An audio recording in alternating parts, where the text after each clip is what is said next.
Hello again. Now, following up on our video from yesterday, we've got the second part of the ancient Sumerian story from the Return of Christ book, detailing the Sumerian, Mesopotamian, and Anunnaki origins of the biblical story. Now, previously it was commented that Enki, though brilliant, was a spoiled child. It's quoting it word for word. But because it wasn't fully explained, it would have been easy for anyone to mistakenly conclude that God had spoiled Enki or that Enki was a bad child. Neither is true. It can be said that two cartons of milk of roughly the same age, produced by the same cow and containing the same nutrients, will have a big difference if one remains in the refrigerator and one remains out on the table. One will obviously spoil, though it will be through no fault of the cow.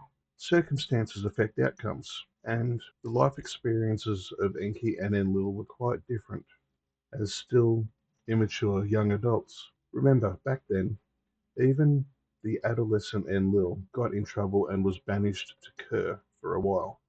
Both brothers received immense love from their father and were truly given the best of everything, leaving neither wanting anything nor feeling neglected in any way. Still, I would suggest that their personality differences ultimately led to their different choices and paths. By today's human standards, they would both have been considered spoiled children because of who they are and what has been given to them by their father.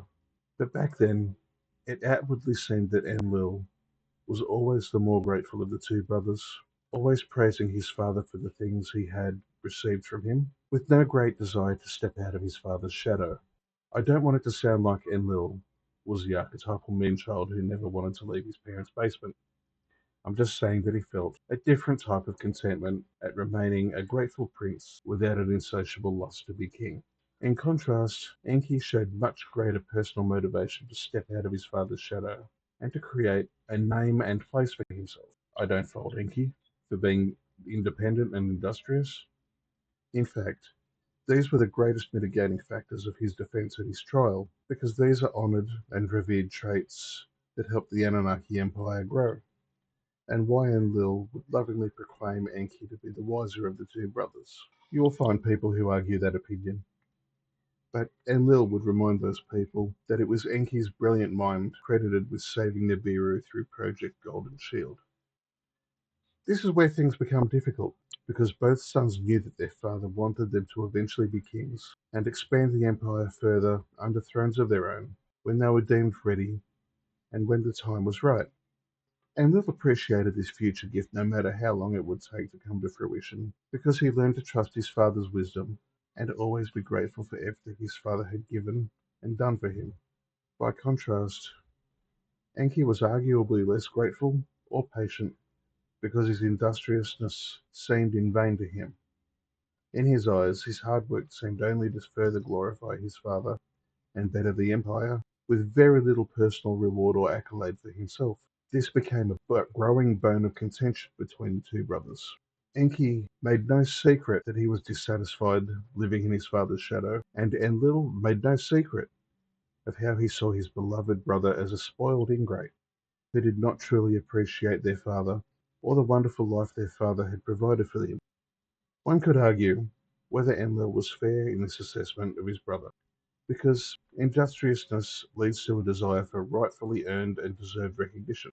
So, Enki should not be entirely faulted for that. Enki's adolescent impatience and dissatisfaction with the situation became so consuming that he allowed it to overtake his better judgment. This led to the worker revolt scheme and the manipulation of the Nibiru emergency to create a kingdom for himself upon Earth.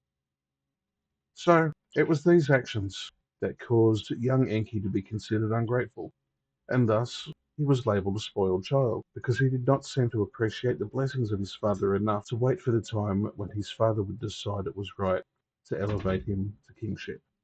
This is why today, after enduring so much throughout his repentance, Enki has become so much more patient and humble than he was, and why his industriousness has become far more conservative. It's also why he was made Roman Catholic in this life. Through each incarnation, from Moses until now, Enki was made to struggle for anything, a bit less each time, so that he would appreciate everything, and so that he would rightly praise his father and give him the glory for all blessings. He was even made to work on a pig farm, so that he could identify with Luke in chapter 15, verses 15 and 16 of that book, and realize that the parable of the prodigal son was about him. That verse reads, "And he joined himself to one of the citizens of that country, and he sent him to a field to herd pigs. And he longed to fill his belly from the carob pods that the pigs were eating, and no man was giving anything to him." Enki is not evil, and he never was. He simply made an adolescent mistake in judgment. Granted, it was a big one, but not because there was any malice in his heart. He didn't want to stay in the refrigerator any longer.